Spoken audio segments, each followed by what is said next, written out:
y ella tenía sus intenciones de escaparse, pero obviamente estaba sola y en una de esas se quiso escapar y fue capturada por la red. Y ella nos comentaba que lo pusieron en invierno en un tacho de aluminio, la cerraron bien, taparon bien, dice yo era flaquita, dice chiquita. Y estuve toda la noche, dice, salí morada y nunca más, dice, me quise escapar.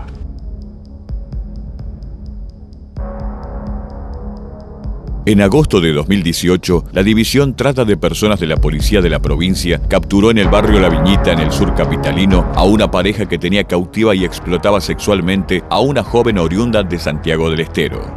La detenida era Karen Heredia, imputada por corrupción de menores en la causa denominada El Juego de los Papelitos, a quien le había sido concedida la libertad unos meses antes. Heredia cumplía en la pareja de proxenetas el mismo rol que en la trama del Juego de los Papelitos. Captaba a las víctimas que luego serían prostituidas. El allanamiento en La Viñita se inscribía en una serie de operativos. En agosto de 2014, 6 mujeres de entre 25 y 35 años fueron rescatadas del prostíbulo Chanel en la localidad de La Banda, Andalgalá. En el operativo detuvieron a una mujer de 65 años y su socio, El Chato, un transexual de 29 años. En mayo de 2016, rescataron a 4 mujeres en el prostíbulo La Torre de Tinogasta, habilitado por la municipalidad como bar pool bajo el nombre de Candela. Detuvieron al proxeneta Papito.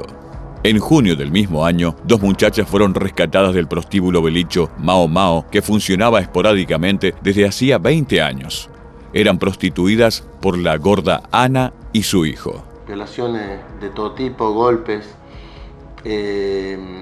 también de manera psicológica, es decir, sabemos dónde está tu hijo, sabemos dónde está tu familia, digamos, es un proceso que lleva tiempo hasta vencer la resistencia de esa víctima que como humana es digna y tiene que convertirse en un ser, como decía, si es que puede ser, en una cosa indigna, bueno, lleva un tiempo, o sea, cualquier tipo de los mecanismos más violentos que se puedan usar para vencer la resistencia de la víctima, y esto tiene que ver con cuánta resistencia oponga a su víctima. Por lo general, el primer acercamiento se realiza a través de las redes sociales, que es el método más utilizado en estos últimos tiempos.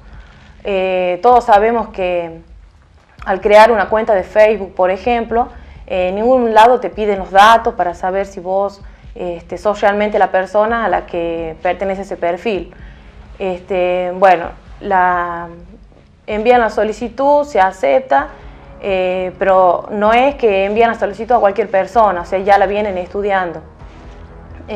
Conoce, inteligencia, claro, conoce todo de la persona, con quién vive, las falencias que tiene en la familia.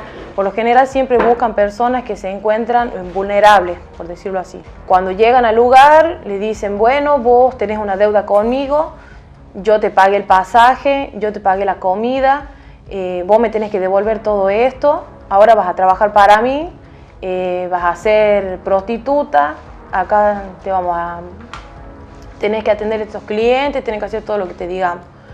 Como dijo el oficial, la persona no va a querer quedarse, se va a querer ir, es donde vienen los golpes, las amenazas, el abuso sexual por todos los integrantes del lugar. Ahí es donde se tiene en cuenta todo lo que saben en la primera etapa, dónde viven, con quién viven, les dicen, mira, yo sé dónde vive tu mamá, dónde vive tu papá, dónde trabajan, tus hijos, qué hacen, tus hermanos a qué escuela van, y obviamente las personas, para que no le hagan daño a la familia, al ser sometidas por todos estos procesos, ellas como que aceptan, por decirlo así, quedarse en el lugar y trabajar, por decirlo, para estas personas. La adolescente tenía varias secuencias de desaparición en el hogar, se ausenta de su domicilio. En su momento la madre a veces hacía denuncias, en otros momentos no, y hasta que fue captada por una madre o una amiga.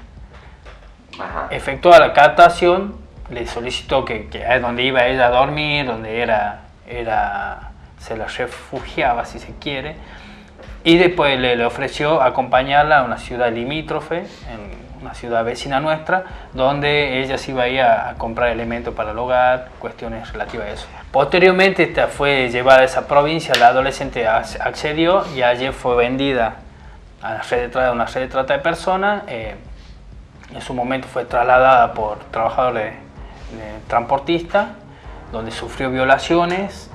Después, llegada a otra provincia limítrofe, también sufrió golpes y violaciones, según lo que ella comentaba, y fue rescatada de la ruta. Estaba haciendo, tenía la actividad sexual remunerada en la ruta, estaba siendo explotada con prostitución callejera, la modalidad. En materia de la trata con fines de explotación sexual se da lo que es el fenómeno de naturalización. Naturalización, sí, bien digo. Durante este periodo de Ablande lo que se busca es, yo les decía, quebrar la dignidad de la persona, y muchas veces se lo consigue, y la persona casi como un efecto, la víctima casi como un efecto natural, valga la redundancia, naturaliza esa condición de explotada, se deja de sentir explotada y hasta posiblemente se convierte en explotadora, digamos. Incluso en este tribunal se han dado casos de condena en donde las condenadas han dicho que comenzaron su carrera siendo explotadas primeramente por la propia organización. Y estas organizaciones criminales, que de eso hablamos de organizaciones criminales que son empresas criminales, y este es el peligro, que lo que buscan es maximizar beneficios. Y estas empresas criminales que buscan maximizar beneficios tienen técnicas sofisticadas de sojuzgamiento de las personas que están siendo víctimas de la red de trata. No es solo el golpe, sino también hay maneras más sofisticadas, como hacerlas creer que no son víctimas, que pueden llegar a tener un avance en su vida, convirtiéndose ya en parte de la red. Y muchas veces esas mujeres que comienzan siendo explotadas, terminan formando parte de la red, explotando a otras mujeres en este caso. Quizá la etapa de Ablande sea la más tenebrosa del tenebroso y rentable negocio de la trata de personas con fines de explotación sexual. Es en ella donde la víctima advierte que no tiene salidas. Las esperanzas se derrumban. Es una esclava. Destino sellado. La Torre y Candela fueron los nombres con los que funcionó el prostíbulo ubicado en la ciudad de Tinogasta, en la Ruta Nacional 60, y que durante más de 6 años abría sus puertas con el conocimiento de autoridades municipales, policiales y judiciales. En ese lapso se llevaron a cabo 3 allanamientos ordenados por la Justicia Federal que derivaron en causas penales y que en 2 de estos casos hubo dictado de sentencia. Para remontarse al comienzo de esta historia hay que dirigirse al año 2009, cuando un personal policial localizó en la terminal de ómnibus de la localidad de Salado a una joven de 17 años. La adolescente posteriormente le comentó a los policías que había sido hablada para conseguir un trabajo en la ciudad de Tinogasta, en el lugar que funcionaba bajo el nombre de La Torre. Sin embargo, con el tiempo fue obligada a ser explotada sexualmente. Esta fue la punta del ovillo de una investigación que llevó poco más de un año y que finalizó con el procesamiento de 2 personas, de Carlos Aurelio Palacios y de José Villagra, quienes en mayo del 2011 fueron hallados culpables del delito de trata de personas, en lo que fue el primer juicio por este delito que se llevó a cabo en la provincia y la 4ª condena que hubo en el país. La Torre siguió funcionando, aunque ya bajo el nombre de Candela, y en el año 2014 se llevó a cabo un nuevo allanamiento en el que se logró rescatar a 4 mujeres, 2 de ellas de nacionalidad argentina y otras 2 de nacionalidad dominicana. Estas 4 mujeres trabajaban bajo las órdenes de la ciudadana brasilera Celia Aparecida Moreira Pinheiro, quien se había hecho cargo del local tras el fallecimiento de Palacios. Moreira Pinheiro había manifestado en la etapa de investigación que junto a las víctimas tenían a cargo una cooperativa y que era damnificada de víctima igual que las 4 mujeres rescatadas. El local siguió funcionando, sin embargo, a fines del 2015 la Justicia Federal ordenó su clausura. A principios del 2016, un particular solicitó la habilitación del local, la cual fue concedida por la Municipalidad de Tinogasta para que reabriera sus puertas como en el rubro de bar pool. 2 meses después, en mayo del 2016, con un nuevo allanamiento llevado a cabo por la Justicia Federal, se logró rescatar a 3 personas que también seguían trabajando bajo las órdenes de Moreira Piñeiro.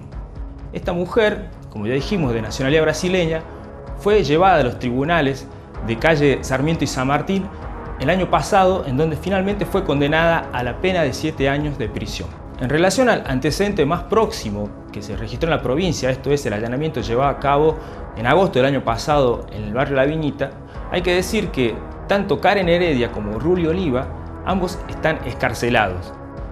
La justicia dictaminó la falta de mérito para Heredia, pero la Fiscalía apeló esta presentación, por lo que la situación de Heredia actualmente se encuentra en la Cámara Federal de Apelaciones de la provincia de Tucumán, en tanto que Oliva fue excarcelado bajo una caución y aún sigue vinculado al caso. Vimos en anteriores entregas 7 y medio cómo la violencia se ceba en la vulnerabilidad, en la indefensión. La trata de personas con fines de explotación sexual imprime otra vuelta de tuerca. Independientemente del origen social de la víctima, el proxeneta construye su vulnerabilidad. Golpes, amenazas, chantajes, violaciones, drogas, sometimiento al hambre. Toda la baraja canalla se despliega con una sola meta: quebrar la voluntad de la víctima, convertirla en un objeto, anularla como sujeto autónomo, degradarla a la condición de mero instrumento para el placer de terceros. Un proceso de adiestramiento animal, de amansamiento, que llega a la cúspide de su perfección en la identificación entre la víctima y el victimario, en la naturalización, en la internalización de la indignidad. Se da particularmente un fenómeno, en este fenómeno de la conversión, es que si uno analiza las estadísticas de condena, creo que como máximo el 5% de condenadas de los delitos en general son mujeres, mientras que en materia de trata de personas es más del 35%, alrededor del 37, entre 35 y 37% de condenas recaen en mujeres.